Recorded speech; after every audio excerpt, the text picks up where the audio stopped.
एक व्यक्ती पेट्रोल पंपावर येतो, साईडला गाडी लावतो, खाली उतरतो आणि कमरेला लावलेला चाकू बाहेर काढून एका महिलेवर वार करून तिचा जीव घेतो. असं असह्यरित्या तिला जागीच ठार करतो. ही घटना जी आहे ती घडलेली आहे छत्रपती संभाजीनगर येथील करमाड पेट्रोल पंपावर. नेमकं या घटनेमागचं कारण काय आहे? त्या व्यक्तीने खुल्या दिवसा त्या महिलेवर चाकूने वार करीत तिला जागीच का ठार केलेला आहे? ह्या मागचं खरं कारण काय आहे तेच आपण या पुढील व्हिडिओच्या माध्यमातून सविस्तर जाणून घेऊ. तर नमस्कार मंडळी, छत्रपती संभाजीनगर या ठिकाणी असलेल्या करमाड पेट्रोल पंपावर एक व्यक्ती दुपारी 12:30 वाजण्याच्या सुमारास गाडीवर येतो. त्या ठिकाणाहून गाडी बाजूला लावतो आणि गाडीवरून उतरून कमरेला लावलेला चाकू काढून महिलेच्या पाठीमध्ये खुपसतो आणि एका हाताने महिलेला धरतो, ज्यामुळे ती महिला कुठेच पळून जाऊ शकत नाही. त्यानंतर ती महिला खाली कोसळते. त्यानंतर छातीवर आपला गुडघा ठेवून तो व्यक्ती जो आहे तो तिचा गळा कापतो. ही जी घटना आहे ती छत्रपती संभाजीनगर येथील जालना छत्रपती संभाजीनगर वर करमाड ह्या पेट्रोल पंपावर घडलेली आहे. या घटनेमागचं सत्य जर पाहिलं तर चित्ते पिंपळगाव ह्या ठिकाणी पूजा गावंडे वय 23 वर्ष, महिलेचं लग्न सुदाम गावंडे ह्या व्यक्तीशी 2017 मध्ये झालं होतं. त्यानंतर 2023 मध्ये पूजा व सुदाम मध्ये काही कारणास्तव खटके उडाले. त्यानंतर सुदामने गळफास घेऊन आत्महत्या केली.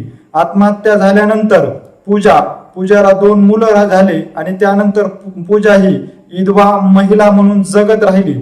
त्यानंतर पूजेच्याच भावकीतील सत्यम नावाचा एक व्यक्ती जो आहे तो पूजाच्या संपर्कात आला. पूजाला काय हवंय नको हवंय ह्याची तो काळजी घेत राहिला. पूजाला नेहमी सहकार्य करीत राहिला. सत्यम जो आहे तो पूजाला नेहमी सहकार्य करत असतानाच या दोघांमध्ये वाढलेले संबंध हे प्रेमामध्ये रूपांतर झाले. हळूहळू दोघांमधील प्रेम वाढत गेलं. त्यानंतर वाढलेलं प्रेम जे आहे ते थेट लग्नापर्यंत येऊन ठेपलं.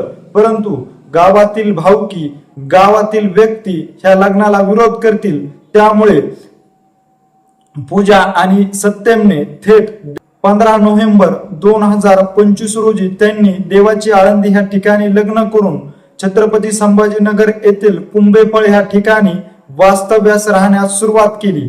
अवघ्या 4 महिन्यानंतरच पूजा आणि सत्यम मध्ये पुन्हा खटके उडत गेले. खटके उडण्यामागचं कारण जर पाहिलं तर सत्यमला एक मुलगी आवडू लागली.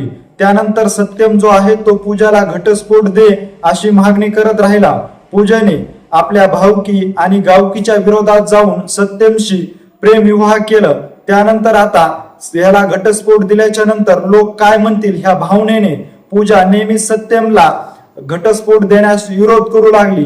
सातत्याने पूजाकडून सत्यमला घटस्फोटासाठी विरोध होत असल्या कारणास्तव सत्यमने शेवटचं टोकाचं पाऊल उचललं. सत्यमने पूजाला फोन लावून अनेक वेळा धमकी देखील दिली. तू जर मला घटस्फोट देत नसेल तर मी तुला जागीच ठार करेल अशा धमक्या नेहमीच सत्यम पूजाला फोनवरून देत राहिला. परंतु पूजाने ह्याला न जुमानता पूजा ही ठाम राहिली.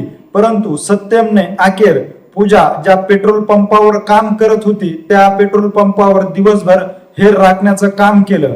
नेहमीप्रमाणे पूजा सकाळी उठली, घरगुती कामकाज आवरून पूजा नेहमीच्या वेळेस म्हणजे 9:30 वाजता करमाड येथील पेट्रोल पंपावर कामाला रुजू झाली. 9:30च्या दरम्यान सत्यम देखील त्या ठिकाणी गाडीवर आला होता. परंतु पेट्रोल पंपावर पेट्रोल भरण्यासाठी याचबरोबर डिझेल भरण्यासाठी खूप मोठ्या प्रमाणावर वाहनाची गर्दी असल्यामुळे त्या ठिकाणाहून सत्यम परत गेला. परत सत्यम पेट्रोल पंपावर आला, परंतु गर्दी कायम असल्यामुळे पुन्हा सत्यम जो आहे तो पुन्हा परत गेला आणि दुपारी 12:30 वाजण्याच्या वेळेस उन्हाचा पडलेला कडाका यामुळे पेट्रोल पंपावरील गर्दी जी आहे ती पूर्णपणे कमी झाली आणि कमी झालेल्या गर्दीचा फायदा घेत सत्यमने पेट्रोल पंपाजवळ जाऊन आपली दुचाकी गाडी उभा केली. दुचाकी गाडी उभा करत त्यानंतर पूजाकडे सत्यम येत राहिला. पूजाला थोडी धाकधूक वाटली.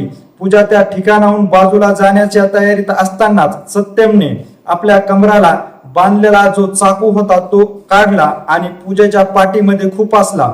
त्यानंतर पूजा जखमी झाली. पूजाने एका हाताने ज्या ठिकाणी त्यांनी चाकूने खुपसलं त्या ठिकाणी हात लावण्याचा प्रयत्न केला, परंतु त्या ठिकाणी सत्यमने तिचा तो हात धरला आणि तिला खाली पाडलं. त्यानंतर सत्यमने आपला गुडघा तिच्या छातीवर ठेवला आणि सरळरित्या गळा कापला. त्यानंतर गळातून रक्ताचा स्राव झाला आणि रक्ताच्या थारोळ्यामध्ये पडून पूजाचा अंत झाला. ही जी घटना आहे ती पूर्णपणे सीसीटीव्ही कॅमेऱ्यामध्ये कैद झाली.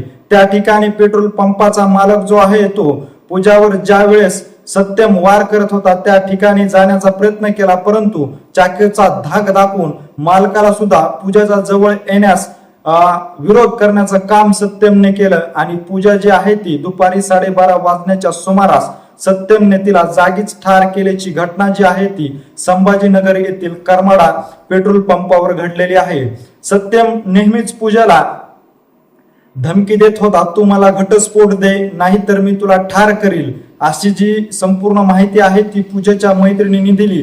त्यानंतर घाटी हॉस्पिटलमध्ये पूजाला दाखल केलं आणि पूजाला घाटी हॉस्पिटलमधील डॉक्टरांनी मयत घोषित केलं. त्यानंतर पूजाच्या मैत्रिणीचा जॉब नोंदवण्यात आला. त्यावेळेस पूजाच्या मैत्रिणींनी सांगितलं की 7 एप्रिल रोजी पूजाला सत्यमने अशा प्रकारे धमकी दिली होती की तू घटस्फोट दे नाहीतर मी तुला ठार करील. त्यानंतर पूजा जी आहे ती करमाडा पोलीस स्टेशन या ठिकाणी सत्यमच्या विरोधात तक्रार नोंदवण्यासाठी गेली होती, परंतु त्या ठिकाणी पोलिसांनी पूजाची तक्रार घेण्यास टाळाटाळ केला असल्याचा आरोप देखील पूजाच्या मैत्रिणीकडून सांगण्यात आलेला आहे. जर पूजाची तक्रार करमाड पोलीस स्टेशनच्या अधिकाऱ्यांनी घेतली असती तर कदाचित आज पूजाचा अंत झाला नसता असं देखील बोललं जात आहे.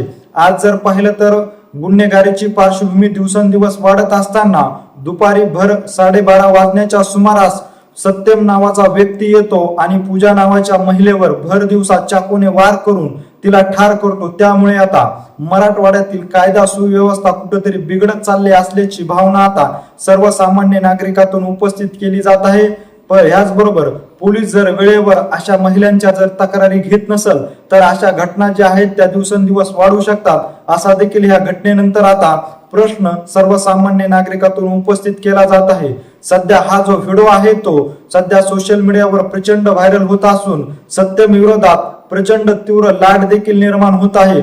आता पोलिसांनी अवघ्या 1.5 तासामध्ये सत्यमला अटक देखील केल्या असल्याचं सांगितलं जात आहे. आता पोलीस प्रशासनाकडून सत्यमवर कशा पद्धतीने कारवाई केली जाते याकडे देखील संपूर्ण मराठवाड्याचं लक्ष लागलेलं आहे. एकंदरीत ह्या सर्व घडामोडीविषयी नेमकं तुम्हाला काय वाटतंय हे आम्हाला आमच्या कमेंट बॉक्समध्ये नक्की कळवा. अशाच घडामोडी जर तुम्हाला वेळोवेळी जाणून घ्यायच्या असेल आणि तुम्ही अजूनही आमच्या चॅनलला जर सबस्क्राईब केलं नसेल तर नक्की सबस्क्राईब करा. धन्यवाद.